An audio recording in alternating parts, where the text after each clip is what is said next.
Si je vous parle de mystère, d'immortalité et de reliques divines, vous penserez sans doute au Graal. Cet objet mythique fut à l'origine de nombreuses expéditions et fouilles à travers l'Europe entière, mais surtout à travers la France. Loin d'être une histoire purement chrétienne, nous verrons ensemble qu'il peut bien y avoir une origine païenne et surtout indo-européenne derrière cette légende. Cependant, la quête du Graal, par les descriptions qu'en font les auteurs, semble être plutôt une mission spirituelle que la recherche d'un calice ou d'une pierre. Avant de continuer, n'oubliez pas que vous pouvez vous abonner, liker, commenter et partager cette vidéo pour soutenir mon travail.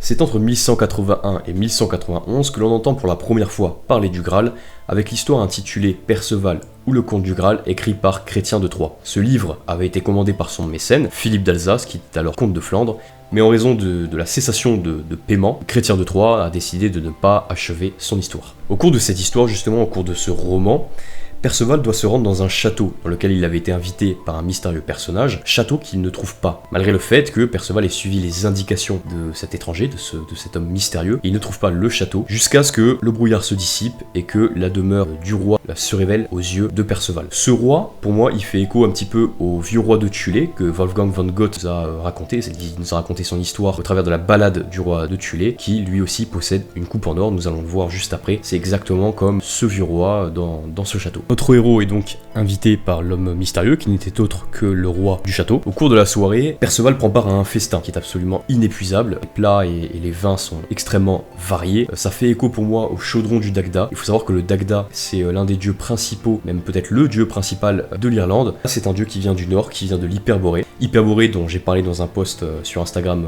il y a peu, n'hésitez pas à aller voir pour en savoir un petit peu plus. Et donc ce dieu, le Dagda, possède un chaudron qui est capable de nourrir une armée entière puisque les repas sont inépuisables, les repas sont infinis. Au cours de cette soirée également, Perceval reçoit une épée légendaire qui n'attendait que son propriétaire. Perceval deviendrait alors l'élu, qui serait le seul digne possesseur de l'épée que le roi avait. Le roi justement attendait la venue d'un preux chevalier, d'un chevalier qui méritait cette arme-là. Enfin arrive le cortège, donc Perceval est en train de manger, et soudain voit le cortège, donc des femmes entrent, avec plusieurs reliques, notamment la lance ensanglantée qui a percé le flanc de Jésus, d'après l'histoire de Chrétien de Troyes. Et pour moi, en fait, j'y vois un lien avec la pendaison rituelle de Odin. Pour ceux qui ne le savent pas, Odin s'était pendu à Yggdrasil par les pieds, donc il avait la tête à l'envers, il s'était percé le flanc, et il est resté 9 jours et 9 nuits accroché pour essayer de comprendre en tout cas la magie runique, magie qui finira par transmettre aux hommes, notamment celle des runes, le secret des runes, il finira par le transmettre aux hommes. Donc pour moi, on a un vrai parallèle entre la lance qui d'une part a percé le flanc de Jésus, et d'autre part la lance qui a percé le flanc de Odin. On a vraiment, je pense que ce n'est pas une coïncidence,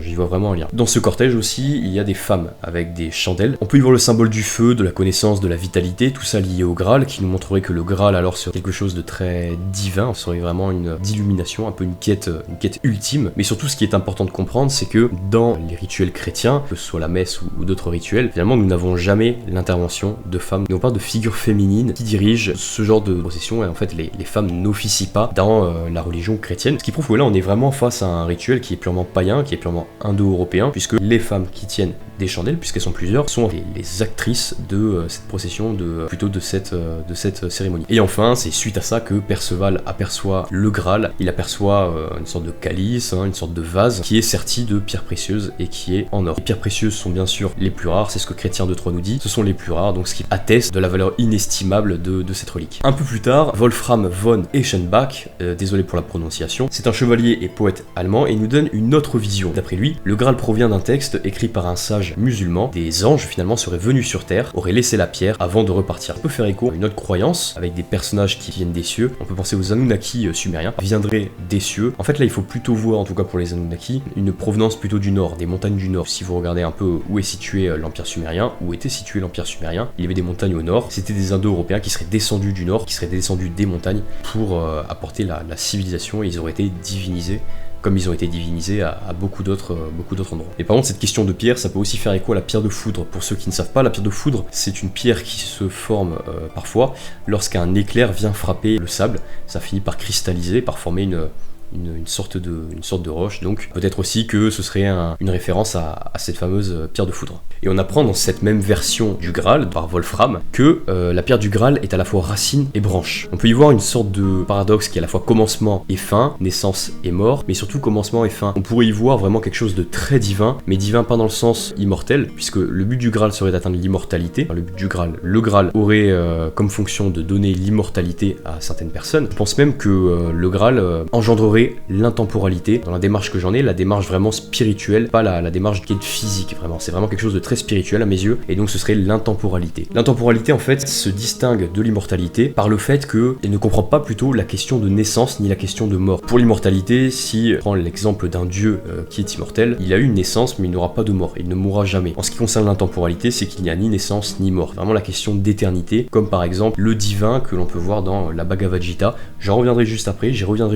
On a quand même des liens assez intéressants à faire avec le Graal, donc on verra qu'il y a vraiment tout un univers indo-européen en fait dans cette histoire du Graal. Donc pour moi, cette référence aux racines et aux branches, un petit peu on pourrait dire de l'arbre de vie, pour moi ça veut dire que le Graal apporte bel et bien une forme d'immortalité ou une forme d'intemporalité. L'âme de la personne qui aurait trouvé le Graal, qui aurait atteint ce but, serait non soumise aux âges, au changement d'âge et à la mort. C'est en 1450 que Thomas Malory nous parle lui aussi du Graal au travers d'un de ses récits, avec Galahad, qui cette fois serait le gardien du Graal, et qui après de nombreuses épreuves finit par avoir ce privilège. Et donc finalement cela le conduit à avoir le divin sous sa forme réelle, parce que Galahad, c'était l'une des choses qu'il souhaitait le plus, c'était voir le divin tel qu'il est réellement, sans filtre, et il finit par le voir. Seulement, à la vue de ce divin, il tremble, il s'agenouille et prie. Et donc cette prière, en fait, elle fait suite à la vue du divin. Il est absolument terrorisé, absolument terrifié. Une main finit par l'attirer dans les cieux pour le ramener à Dieu. Donc on a ce paradoxe d'un côté la peur, la terreur, mais de l'autre côté, en même temps, c'est vrai qu'il est en communication, il a eu la chance de voir le divin donc Dieu, qui est d'ailleurs dans la tradition chrétienne, dans la religion chrétienne, qui en sait plutôt bon. Maintenant je vais vous citer quelques extraits de la Bhagavad Gita, pour moi c'est très parlant, ça va vraiment vous montrer qu'il y a un lien plus qu'évident entre les traditions indo-européennes et la tradition chrétienne du Graal. Je pense pas que Thomas Malory ait volontairement fait référence à la Bhagavad Gita, mais je pense qu'il a fait référence peut-être à certaines croyances, à certaines traditions qui, elles, ont les mêmes origines que celles de la Bhagavad Gita, qui serait peut-être l'origine d'un foyer commun à tous les Indo-Européens. On peut penser à Yamnaya ou ce genre de culture. Je vous invite à rechercher aussi de votre côté. Nous sommes témoins dans cette Bhagavad Gita de la discussion entre Arjuna, qui est un guerrier indien, et Krishna, qui est un avatar du divin, qui est intemporel. Première citation. Je vois des bras et des ventres et des yeux et des faces sans nombre. Je vois tes formes infinies de tous côtés, mais je ne vois ni ta fin, ni ton milieu, ni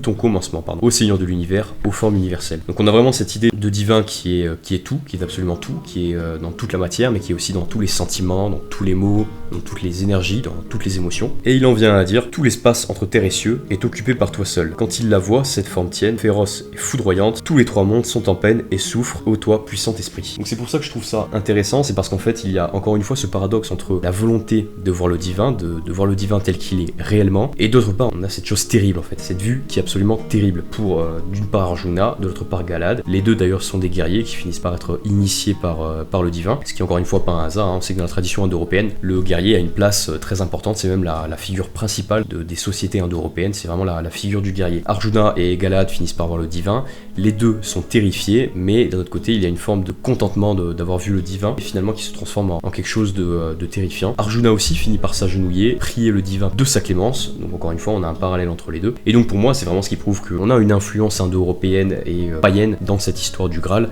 On a de toute évidence la survie, la retranscription de croyances très profondes, très ancrées dans l'univers mental de l'indo-européen, qui date donc d'un foyer de population commun à tous les Indo-Européens, ou en tout cas aux Celtes, je pense, et à la branche indo-iranienne. Au XXe siècle, dans les années 1920 jusqu'à 1930 et quelques, on a Otto Rahn aussi, qui était un écrivain allemand, qui a fait des expéditions en Ariège, parce qu'il pensait que les Cathares étaient les dépositaires du Graal. Selon lui, en Ariège, au château de Montségur, se cachait sûrement le trésor des Cathares et le trésor du Graal. Après de nombreuses expéditions et de nombreuses fouilles, il n'a jamais retrouvé le Graal et a même disparu assez mystérieusement. Donc pour conclure, on peut voir en fait qu'il y a un lien qui est évident entre les traditions indo-européennes, toutes les traditions indo-européennes, et d'autre part cette quête du Graal. À mes yeux, la quête du Graal va être une quête très spirituelle, qui demande à celui qui cherche le Graal de trouver le divin. Ce n'est autre que ça, pour moi la recherche du Graal c'est la recherche du divin. Par tout ce que j'ai montré auparavant, on voit qu'il y a un lien évident entre les énergies cosmiques de l'univers, mais aussi la quête,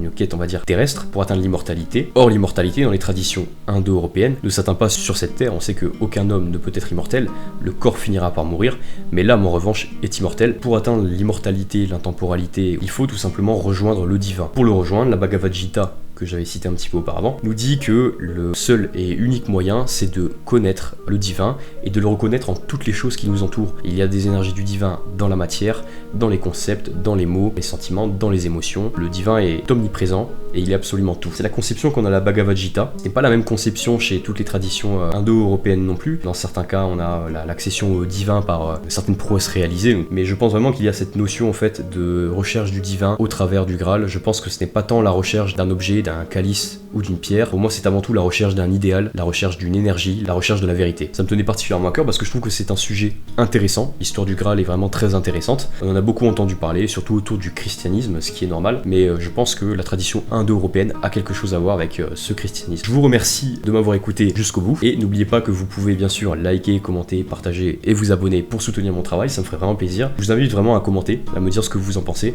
et j'aurai tout simplement la joie de vous répondre. Voilà, donc on se dit à la prochaine pour une nouvelle vidéo.